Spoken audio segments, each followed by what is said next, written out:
Alors, une première partie de cette table ronde consacrée à la conception et à la réalisation, c'est-à-dire au chantier, et une seconde partie consacrée à l'exploitation et à la maintenance. Et nous parlerons dans cette deuxième table ronde également de formation professionnelle à travers la formation continue et la formation initiale. Alors, pour la première partie du débat, j'appelle Gilles Charbonnel, directeur d'Altaïs Ingénierie. Donc Gilles Charbonnel, président d'ADN Construction, mais aussi directeur d'Altaïs Ingénierie. Claude Valentin, architecte chez AA Architecture. Clémence Guinin, manager de projet BIM chez Bouygues Bâtiment Nord-Est. Et Pierre Tonin, directeur des programmes montage et développement. Montage et développement public chez Vinci Construction France. Alors, je sais que Claude Valentin est venu avec Robin Lalo, qui est également architecte, mais pour une question de place à la tribune, je vais vous demander simplement d'intervenir lorsque vous le souhaiterez en demandant la parole. Ça sera une petite contrainte, mais on va faire comme ça. Et puis Pierre Tonin, vous êtes venu avec Pierre Fabre, qui est BIM manager, responsable du BIM chez Vinci Construction Grand Est également, qui est dans la salle et qui pourra intervenir si vous le jugez opportun, et en tous les cas au moment des témoignages et des questions. Alors dans cette première partie de table ronde, on va regarder un petit peu quels sont les atouts du BIM. Alors à travers les présentations et les retours d'expérience qu'on a eus tout à l'heure, on a bien vu qu'ils sont effectivement assez nombreux, mais on va quand même s'interroger sur cette question de savoir, parce que les maîtres d'ouvrage, on comprend que les maîtres d'ouvrage ne sont pas toujours au rendez-vous, à la commande du BIM, hein. Ils ne demandent pas toujours aujourd'hui de faire des opérations en processus BIM, et donc on peut se demander si tout le monde a bien conscience des atouts du BIM. Quels sont-ils? Et en même temps, la question miroir de ces atouts du BIM, c'est celle des freins et des raisons pour lesquelles ce BIM n'est pas demandé aussi par la maîtrise d'ouvrage. Quels sont les atouts pour la maîtrise d'ouvrage, pour la maîtrise d'œuvre, pour les entreprises? On pourrait poser aussi la question d'industriel, mais on n'a pas d'industriel à la tribune. Donc je commence par Claude Valentin. Peut-être que vous pouvez répondre à cette question des atouts du BIM. On pose la question à l'architecte pour commencer. Est-ce que vous pouvez nous dire ce qui vous paraît être une priorité pour le BIM? Bien, je dirais que le BIM, pour tout un chacun dans le milieu professionnel, c'est d'abord une grande question. On est là pour d'ailleurs la démystifier, c'est dans le titre de votre colloque. Et donc on est face à plutôt un espoir, quoi. La grande qualité du BIM, c'est de promettre un certain nombre d'avantages qu'on a du mal tous de bien cerner. Les témoignages sont précieux pour cela, c'est d'évaluer, de donner une mesure à ces nouvelles pratiques. Et donc je dirais qu'on est face à une mutation qui est très prometteuse et sur lequel tout bonne, on va dire, chef d'entreprise, toute équipe va souhaiter s'engager. Et donc il y a ceux qui sont plus téméraires que d'autres ou plus inconscients et qui vont, disons, initier des changements avec plus ou moins de vitesse, plus ou moins de prudence, plus ou moins de moyens. Mais je dirais que je mettrais en face une difficulté d'entrepreneur, parce que je considère aussi, en tant que maître d'œuvre, aussi entrepreneur. On a les mêmes logiques comptables, on a les mêmes logiques de management. C'est celle de considérer les efforts qui ont été faits ces dernières années en termes d'optimisation du travail. Je pense par exemple à la comptabilité analytique que tout entrepreneur a aujourd'hui, y compris dans les agences d'architecture. Eh bien, nous pousse à comprendre que on a épuisé tous ces interstices d'amélioration, tous ces protocoles nouveaux qui permettent de faciliter le travail en interne et la collaboration interne, la collaboration avec nos partenaires. On a des conventions de groupement qui n'existaient pas il y a 10 ans et qui permettent de définir le qui fait quoi. Enfin, je pense que tout le monde se reconnaît dans les efforts pour se positionner dans une économie qui est contrainte, qui est pressurisée. On a des objectifs de temps, des objectifs performantiels qui se sont démultipliés avec le développement durable. Bref, les enjeux pèsent dans le milieu, dans les acteurs de la maîtrise d'œuvre bureaux d'études et cabinets d'archi. Et donc, face à ces objectifs qui nous ont, disons, boostés, en tout cas motivés, on est un peu démunis par rapport à des pistes d'amélioration. Le BIM, c'est sans doute un champ d'amélioration énorme.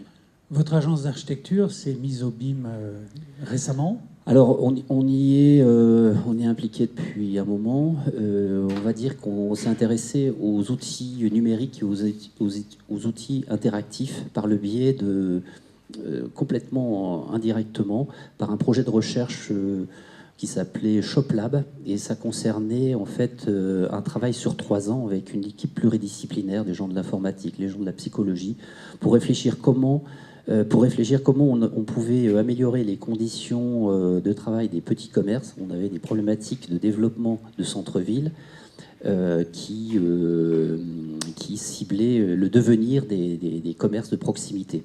Et là-dessus, l'Europe avait abondé pour promouvoir des projets d'études pour voir comment les nouvelles technologies pouvaient améliorer les modalités de l'échange commercial à cette échelle. Et donc on a été baigné dans la question du numérique très tôt. Et quand la question du BIM est arrivée, on a été sensible, mais en même temps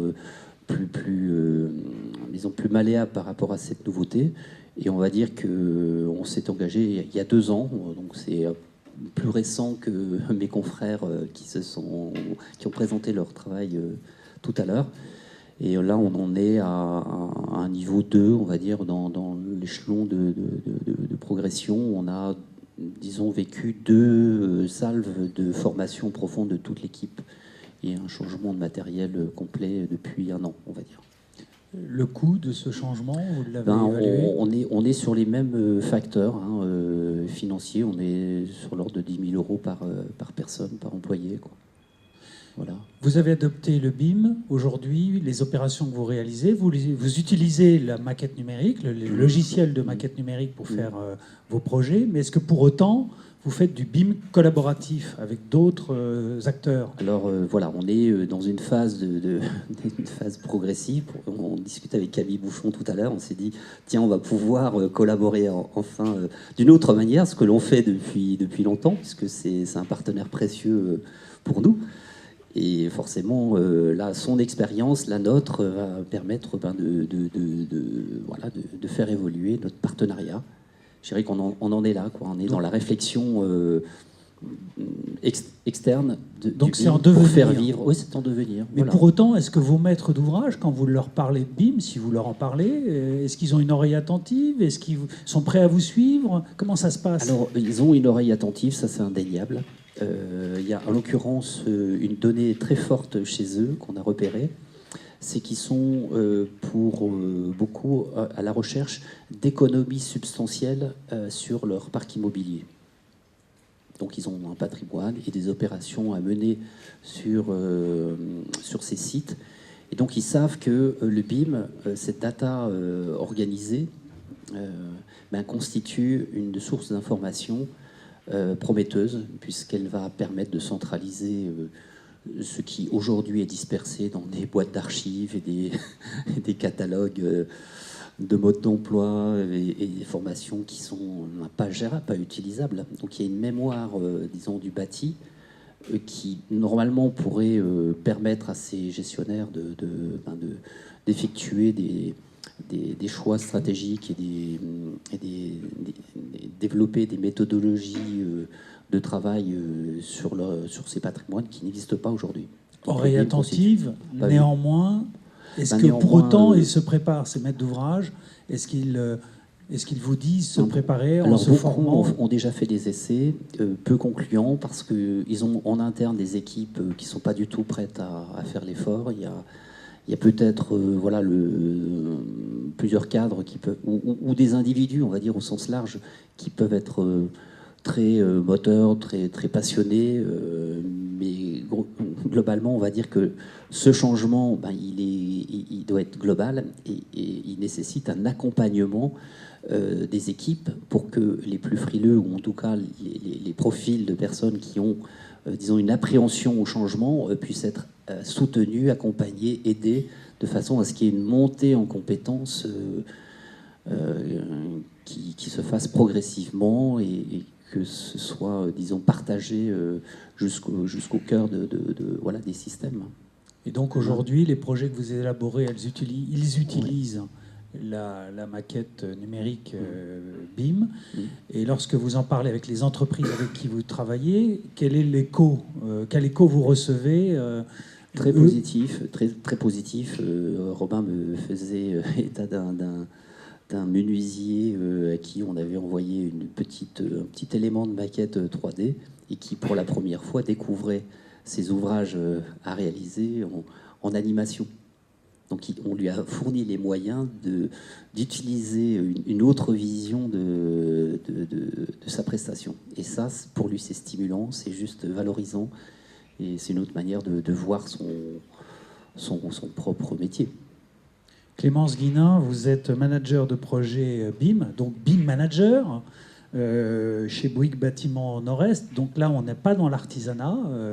Donc Bouygues certainement utilise aujourd'hui couramment la maquette, le BIM pour ses projets, ou est-ce que c'est réservé à une catégorie de projets, notamment en conception-réalisation, en projets globaux, en contrats globaux? Pour l'historique, en fait, le BIM a été beaucoup plus déployé au départ chez Bouygues Bâtiment Nord-Est pour l'habitat, parce qu'on a défini un processus très structuré et spécifique à l'habitat. Et maintenant, on est à un niveau de maturité où même sur les ouvrages fonctionnels, donc je sais pas, hôpitaux, voilà, tous les équipements, maintenant, on a aussi le BIM qui est déployé là-dessus. Donc là, avec un déploiement plus récent depuis 2-3 ans.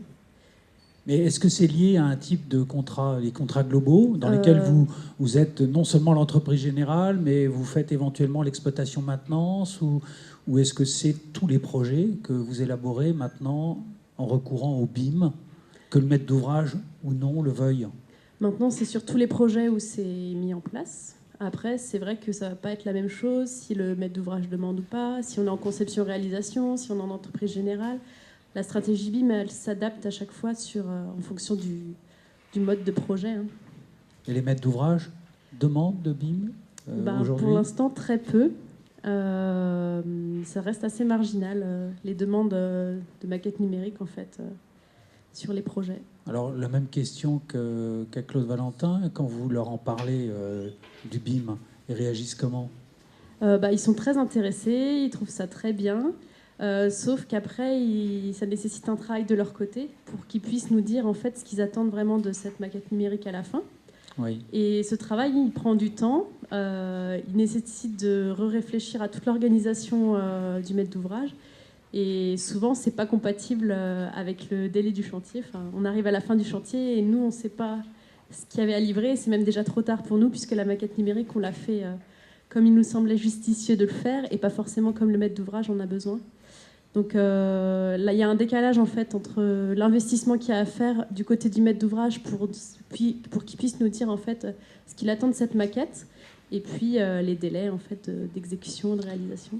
Donc vous nous faites la même réponse que Claude Valentin, vous lui dites qu'ils ont une oreille attentive, mais en fait ils ne sont pas prêts. Et ça s'explique aussi que en fait, c'est difficile pour un maître d'ouvrage de voir l'intérêt à plus long terme, parce que là on est sur un seul projet, et sur un seul projet il y a des intérêts certes, mais ils sont minimes. Ce qui serait vraiment intéressant, c'est le jour où l'ensemble de leur patrimoine est en maquette numérique. Là ils vont pouvoir vraiment en faire quelque chose et se rendre compte du réel intérêt du BIM en fin de compte. Mais finalement ils ne sont quand même pas prêts, ils n'ont pas investi. Est-ce qu'on peut faire une distinction dans la maîtrise d'ouvrage? Les maîtres d'ouvrage publics seraient plus en avance, moins en avance, les maîtres d'ouvrage privés qui en général se débarrassent entre guillemets de leurs opérations à la livraison de l'ouvrage ne sont pas intéressés parce qu'ils ne vont pas avoir à gérer ultérieurement l'ouvrage pendant 50 ans comme peuvent le faire par exemple les bailleurs sociaux. Est-ce qu'on peut faire une oui, je pense ségrégation? Effectivement, il y a un peu plus d'intérêt pour les personnes qui ont en charge du patrimoine. Ça peut être une région, un département, un bailleur social. Cependant, j'ai quand même l'impression qu'il y a une oreille attentive chez tous les maîtres d'ouvrage. Donc même si derrière il y a une vente du bâtiment qui est faite, il y a quand même un intérêt, une écoute attentive sur ce qui est fait en BIM. Alors aujourd'hui, vous êtes BIM manager, vous m'avez dit pour 2 opérations, c'est ça? Oui, 2 opérations en chantier. Oui. Vous pouvez nous en parler un petit peu? Oui, du coup, par exemple, une opération qui est la maternité de Thionville, où le maître d'ouvrage est très intéressé par la démarche. Il a même fait la formation sur les logiciels. Mais pour l'instant, en fait, sa maintenance actuellement n'est pas forcément structurée de manière numérique. Donc, en fait, ce serait le grand écart et il n'est pas forcément prêt, en fait. Il n'a pas forcément non plus le temps ni les ressources pour se poser et réfléchir comment il pourrait faire demain sa maintenance avec une maquette numérique. C'est un maître d'ouvrage public, hein. Oui, maître d'ouvrage public. Donc là, il vous a demandé de faire du BIM, de faire l'opération. Non, il nous a pas du tout demandé. Il vous l'a pas demandé. Non, il l'a pas demandé. D'accord, c'est une opération Oui. sur laquelle vous êtes BIM manager, mais à l'initiative de Bouygues. Oui, la majorité de nos opérations, c'est le cas. En fait, on a déployé le BIM sur nos chantiers pour notre usage déjà personnel. Après, on présente quand même au maître d'ouvrage parce qu'une maquette existe et tant qu'à faire, si elle peut être utilisable, c'est gagnant-gagnant pour tout le monde. Surtout que c'est toujours un peu frustrant à la fin d'abandonner cette maquette alors qu'elle contient beaucoup de données et, qui ont été utiles au chantier et qui sont... on exécute les prestations à partir de la maquette, donc elle contient l'avatar numérique du bâtiment. Donc c'est toujours un peu frustrant de laisser à la fin cette maquette mourir sur un serveur. Pierre Tonin, vous êtes directeur des programmes montage et développement public chez Vinci Construction France. Vos maîtres d'ouvrage qui viennent vous voir vous disent on veut faire une opération en BIM ou c'est la même chose, vous, de votre propre initiative? Non, c'est effectivement exactement la même chose. De notre propre initiative, il y a, je vais dire, la quasi-globalité depuis 2-3 ans des opérations que l'on gère, qu'elles soient en entreprise générale ou en contrats globaux, on utilise une méthodologie BIM. Donc on a un service BIM maintenant, donc il y a effectivement Pierre Fabre qui est en salle, qui est BIM manager, qui gère une équipe de 3-4 personnes. Donc, et tous les projets sont réalisés en maquette BIM. Après, il y a effectivement aujourd'hui, surtout dans les contrats globaux, quelques maîtres d'ouvrage qui font une démarche dès le concours pour la livraison d'une maquette BIM. Et après, cette maquette BIM vit pendant la globalité du chantier et fait une partie intégrante du futur DOE. Mais c'est extrêmement rare. Vous m'avez parlé d'un complexe aqualudique que vous réalisez aujourd'hui. À Reims, pour le Grand Reims, effectivement, mais c'est un contrat global, donc c'est une DSP, c'est-à-dire on va être dans le circuit pendant 25 ans, donc on a un groupement avec... DSP, donc délégation de service public. C'est une concession. Tout à fait, pendant 25 ans. Donc effectivement, dans le cadre de notre groupement, on a en face de nous, au-delà du groupement de conception-réalisation, on a en face de nous un entretien mainteneur et un exploitant. Donc la maquette BIM permet une visualisation très fine de toutes les parties du projet. Et ça permet à un futur mainteneur de dire, pour aller vérifier une vanne en faux plafond, je peux passer par là, par la trappe, je peux passer par là. Le mainteneur, dans le cadre de son GER, peut dire, le jour où j'ai besoin de remplacer cette CTA, par où je vais passer. Est-ce que j'ai... l'exploitant peut voir in visu de la façon, s'il faut qu'il pose son contrôle d'accès à tel endroit ou à tel endroit. Il y a une visualisation parfaite et beaucoup plus fine. Même un néophyte, entre guillemets, je parle de l'exploitant futur, peut rentrer dans la maquette BIM et visualiser les choses de façon beaucoup plus fine. Donc tout l'intérêt pour vous dans cette opération, dans laquelle vous êtes l'entreprise, mais aussi le maître d'ouvrage, tout à fait, puisque c'est une concession, pour vous, c'est, lorsque l'heure de l'exploitation maintenance va arriver, d'avoir un mainteneur qui va pouvoir récupérer la maquette numérique et entretenir pendant la durée de la concession. Et la faire vivre pendant toute la durée de la concession. C'est une première pour Vinci Construction France? Grand Est, oui. Grand Est? Oui. Ça se présente comment? Allez, dites-nous un peu le détail de ça. C'est très lourd et très compliqué. Parce qu'on est dans un terrain restreint, dans un programme très restreint. Donc effectivement, un complexe piscine patinoire avec la récupération de l'énergie et autres, au niveau maintenance, passage de fluide, c'est très compliqué. Et c'est pour ça que la maquette numérique, apporte un plus. C'est pour ça que le BIM apporte véritablement un plus. Si vous voulez, il y a des grosses réunions de synthèse, parce que c'est surtout en ce moment, même si le chantier a démarré, il n'y a que le gros œuvre qui est sur site actuellement, mais il y a d'énormes réunions de synthèse avec tous les BE fluides, les entreprises fluides, pour voir et valider l'ensemble des prestations et des circulations et autres. C'est-à-dire qu'aujourd'hui, cette opération, elle en est à quel stade?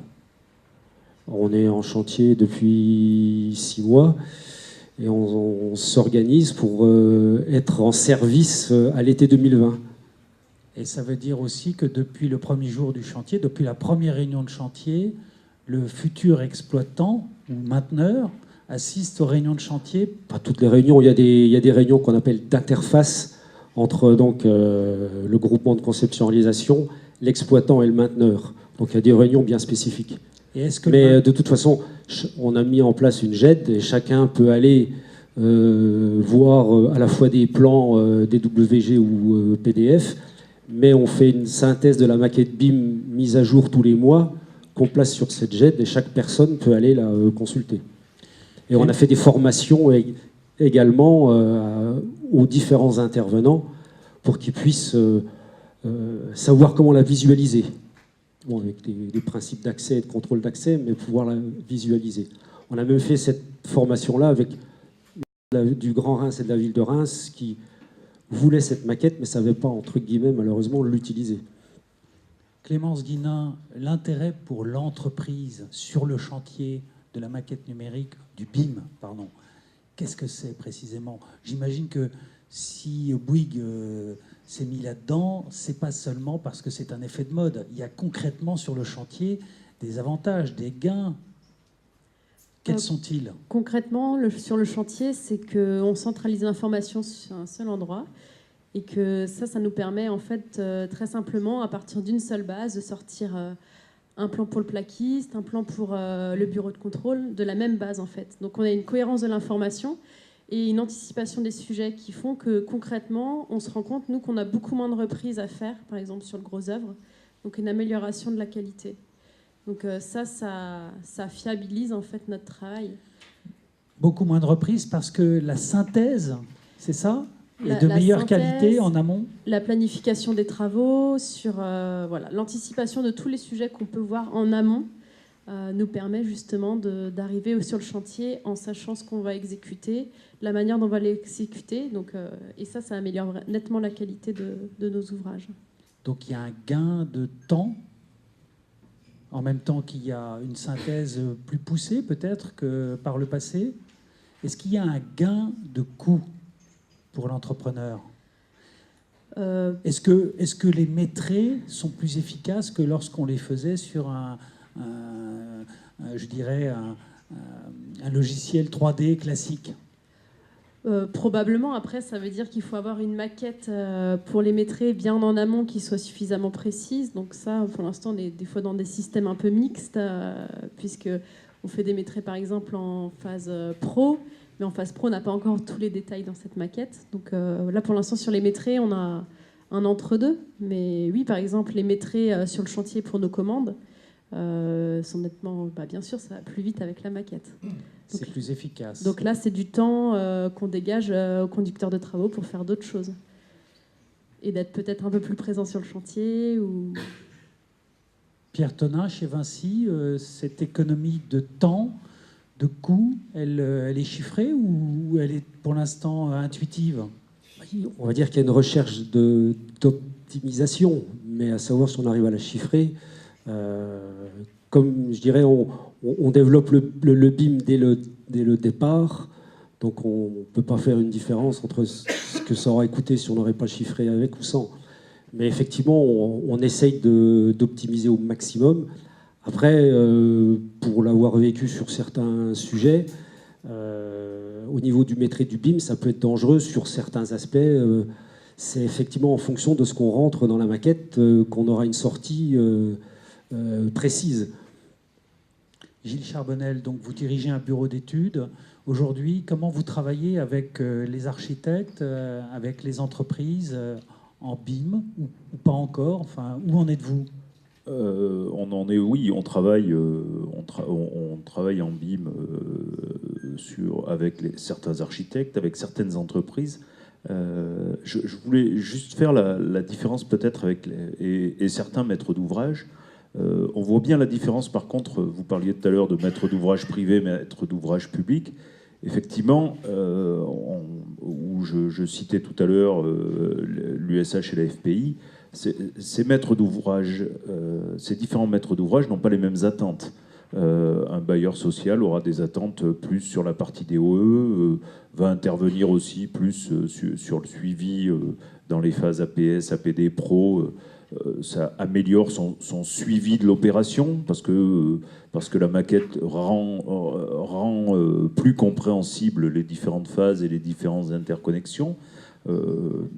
Et puis pour un bailleur, pour un promoteur privé, là, on a moins cette relation chantier, on a moins cette attente de finalité des OE, parce que là, mais par contre, on a une attente complètement différente, qui est une attente, alors plus architecturale du coup, mais quand même qui découle de plus en plus sur la gaine technique qui sera bien disposée, sa chaufferie qui sera optimisée, comme l'a dit mon confrère tout à l'heure.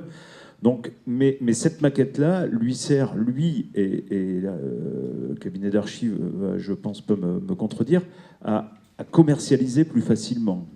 C'est-à-dire que lui s'arrête bien avant la maintenance. Par contre, il aura, on l'a vu d'ailleurs dans un exemple tout à l'heure où, je ne sais plus qui disait, le maître d'ouvrage s'est approprié la maquette pour commercialiser.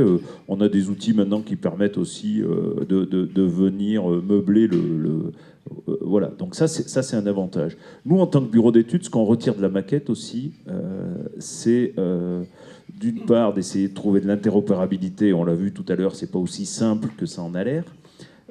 Donc ça c'est important parce qu'on a un gain de temps notable quand on a rédigé des clauses d'échange entre équipes d'architectes et bureaux d'études, ça c'est clair.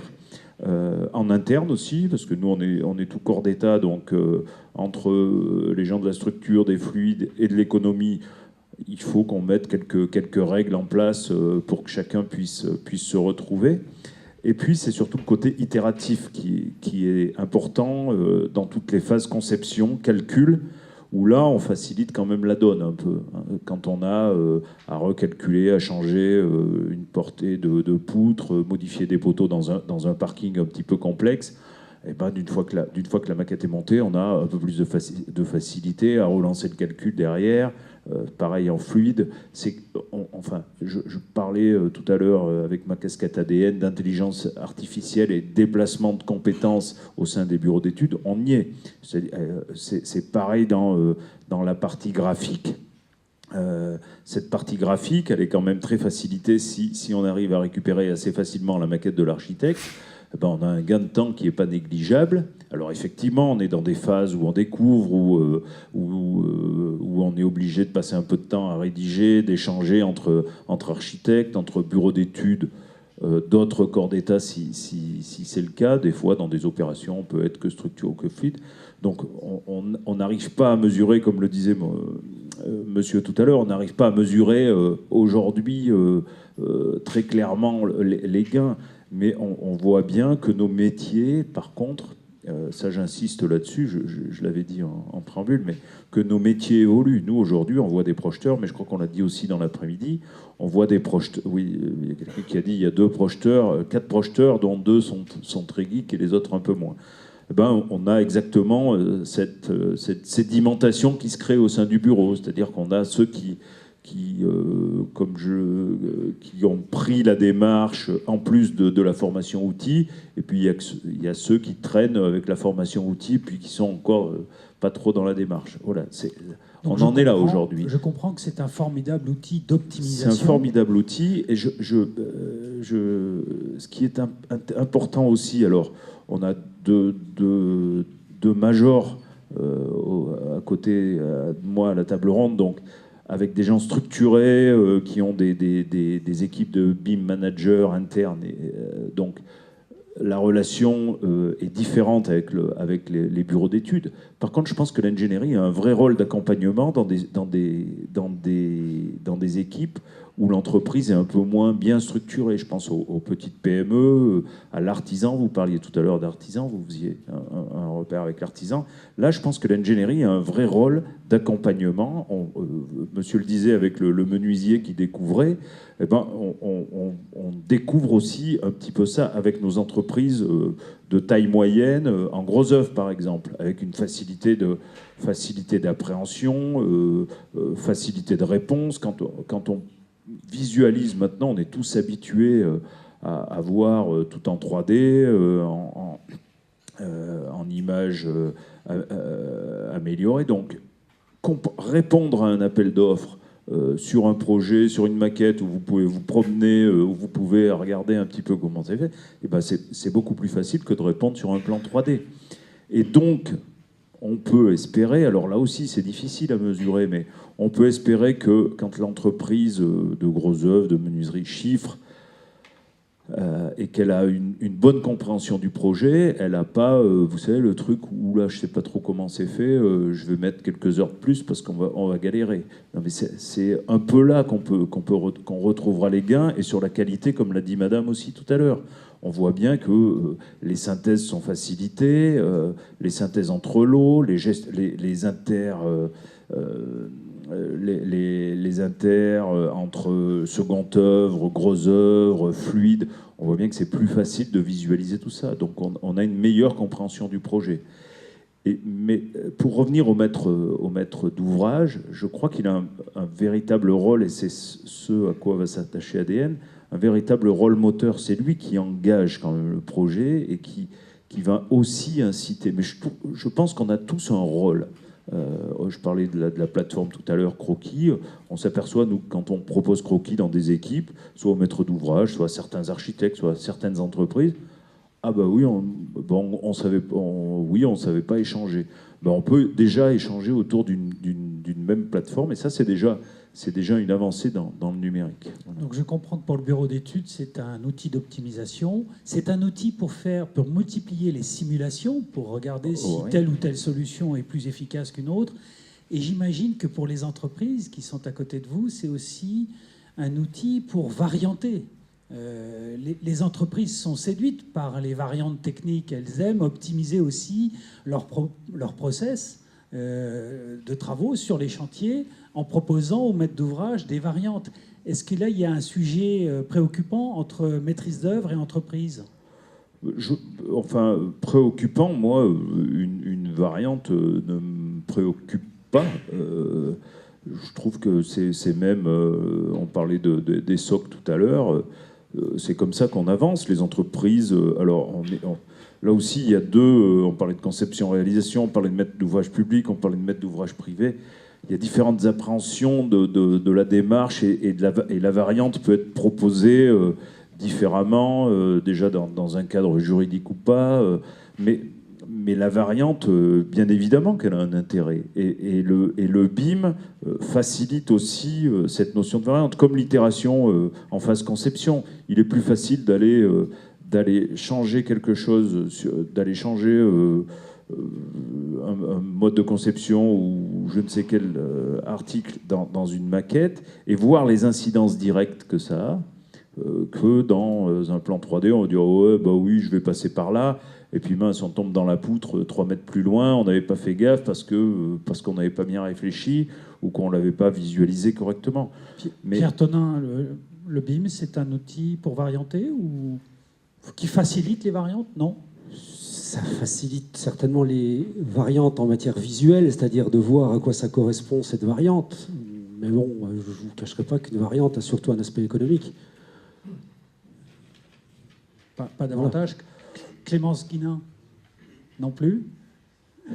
Non, c'est un outil numérique qui peut assister n'importe quel travail, que ce soit un travail de variante, un travail de conception, un travail de réalisation. Donc, j'ai pas forcément. Alors moi, j'ai une question. Tout à l'heure, on a évoqué les bailleurs sociaux, les promoteurs, les maîtres d'ouvrage publics. Effectivement, les promoteurs qui abandonnent, entre guillemets, leurs opérations à la livraison, est-ce qu'ils ont une bonne raison de recourir au BIM ? Bah oui, déjà pour fiabiliser la qualité de ce qui est produit. les délais de ce qui est produit, pouvoir interagir aussi avec eux en réunion de coordination, les impliquer dans le projet. Enfin, il y a de multiples avantages. Après, c'est sûr qu'ils ne vont pas nous demander le même niveau de DOE à la fin que si c'est quelqu'un qui va exploiter derrière. Je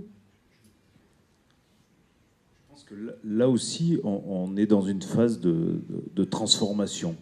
C'est-à-dire qu'aujourd'hui, on n'a pas de valeur ajoutée, on n'a pas valorisé le patrimoine numérique d'un bâtiment.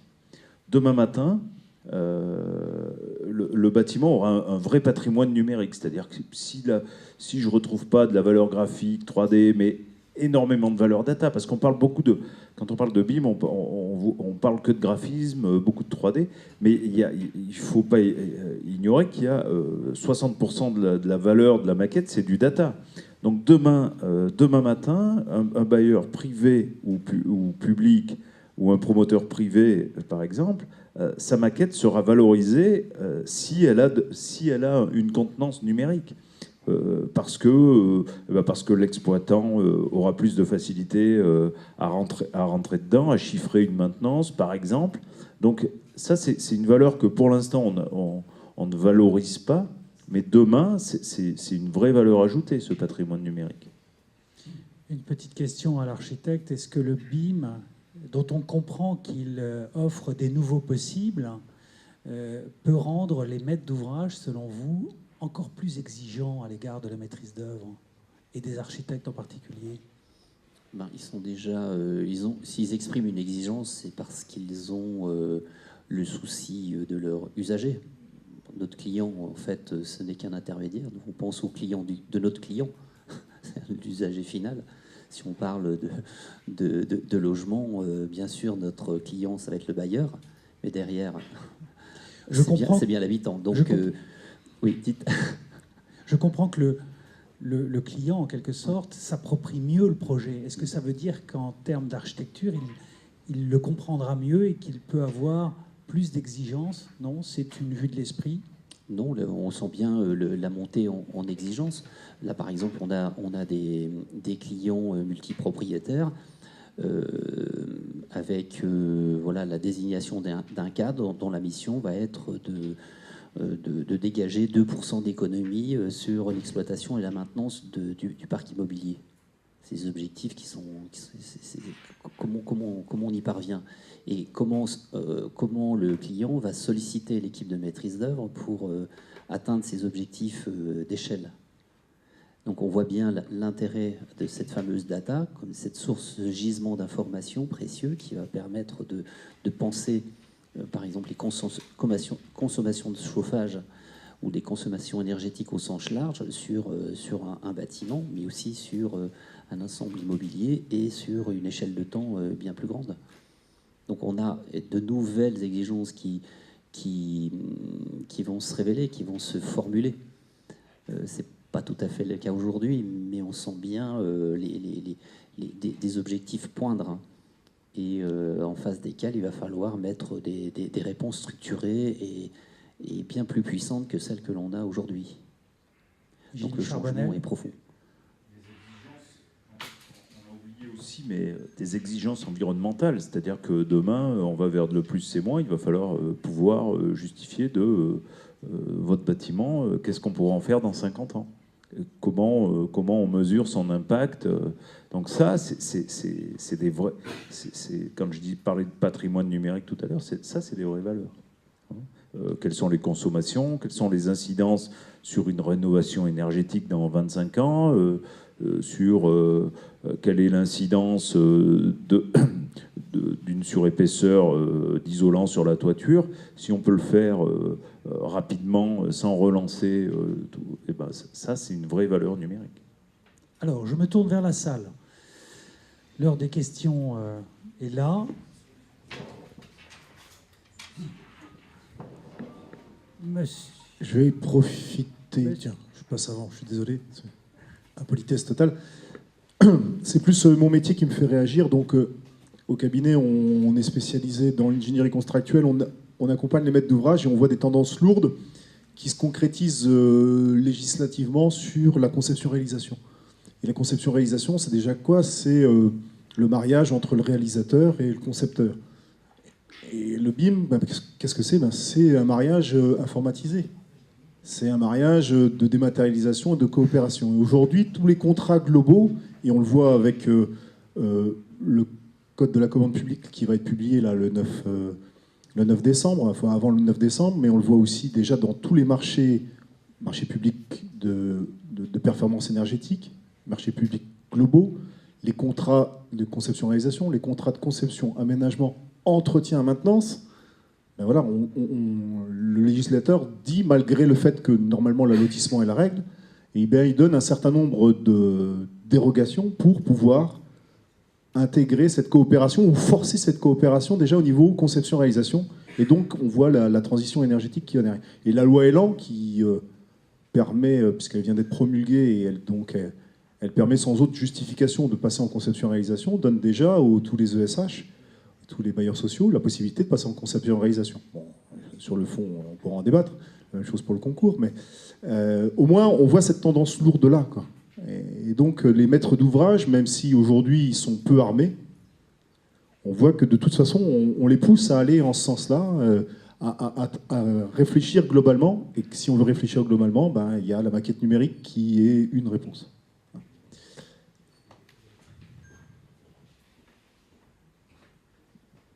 Oui, je voulais juste réagir en fait sur le dernier propos. Je n'ai pas nécessairement de questions sur la partie environnementale, mais c'est vrai qu'il y a une vraie question autour de ça sur la valeur en fait numérique. Alors on projette un peu les éléments, puisque là on parle plutôt de l'intérêt sur la conception, la réalisation, l'exploitation, maintenance des bâtiments.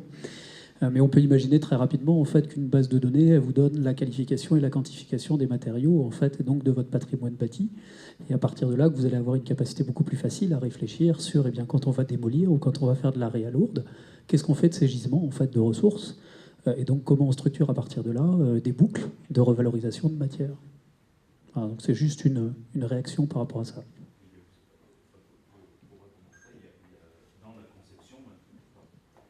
Il y a en phase conception, déjà, une réflexion qui est apportée ou qui va devoir être apportée de fait.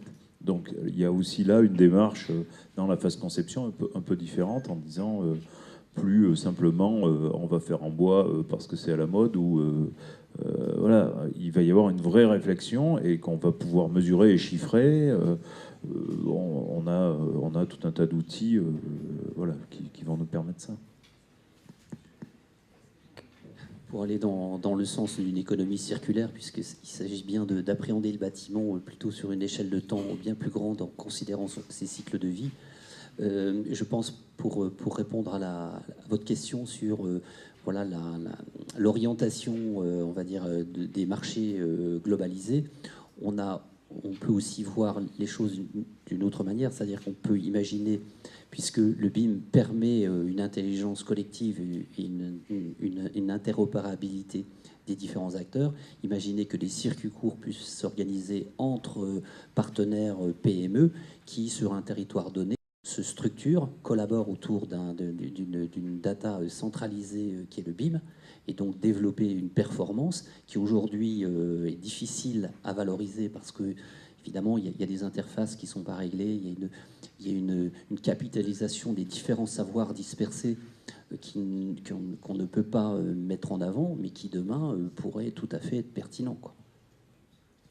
Simplement, par le témoignage qui a été fait tout à l'heure, on voit que la distance, c'est plus forcément un problème, puisque je ne sais plus où il est.